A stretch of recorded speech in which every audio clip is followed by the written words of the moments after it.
My name is Peter Goetje. I'm a director of the Nordic Cochrane Center in Copenhagen and professor of research design and analysis at the University of Copenhagen. 2 years ago, I found out that our prescription drugs are the third leading cause of death after heart disease and cancer.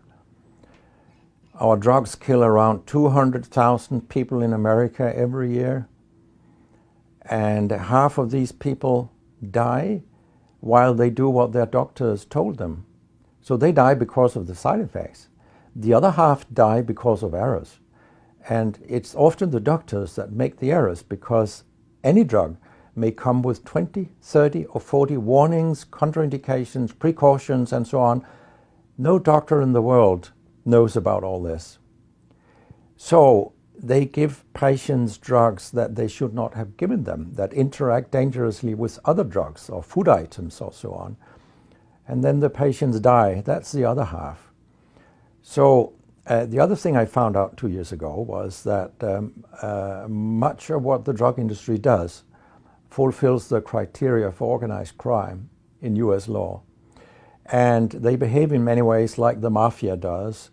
They corrupt everyone they can corrupt. They have bought every type of person, even including ministers of health in some countries. So there is a huge amount of corruption. In my country, for example, Denmark, we are regarded as having very little corruption. But yet we have thousands of doctors on industry payroll, although we are just 20,000 doctors. So this is an effective kind of corruption. The drug industry buys the professors first, then chiefs of department, then other chief physicians and so on. They don't buy junior doctors. So when several thousands are on industry payroll, it's really, really bad. And that's why I wrote my book, Deadly Medicines and Organized Crime, How Big Pharma Has Corrupted Healthcare. I hope to convince patients not to take so many drugs, because so many die from the drugs they take. In my country, people take so many drugs that every single citizen can be in treatment with 1.5 drugs from they are born till they die. This is incredible. And drugs are not that helpful. And they kill very many of us. We know that. That's why drugs are the third major killer after heart disease and cancer. So what we need in the coming years is to take far fewer drugs than what we do currently. If we did that and we were careful, then we could live longer and live better lives. Because drugs have many side effects, and patients often don't realize that when they become worse, that it could be a side effect of the drug, which they continue taking because that's what their doctors tell them.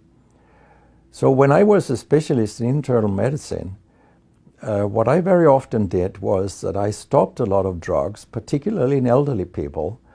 And it's quite revealing to see a bedridden elderly person come into your ward, and when you stop the drugs, I mean, that person becomes many years younger. And many of these drugs affect the brain, and old people tolerate that very, very badly. They fall, and when they break a hip, 1/4 of them die. And for example, antidepressant drugs are used in more than 10% of our elderly. And they seem to kill 3% of them every year. I mean, if 100 old people take an antidepressant for 1 year, 3% of them will die because they fall and break their hip. This is a huge death rate. So a lot of other drugs than antidepressants also make people fall and kill them. And they may affect your cognition, your memory, and all these things. And then they interact in ways that we know almost nothing about. Very many elderly, they take more than 5 drugs a day. And we actually don't know how these drugs interact with each other. What we do know is that all drugs have many effects in the body, and some of them interact also in their metabolism. so that you can get a too high concentration of a drug if you take other drugs simultaneously. So we make a lot of harms that we don't even recognize. I have a pretty colorful collection of things people have called me during all these years.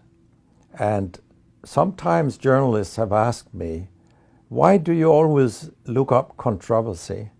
And my reply is, I don't. Controversy looks me up.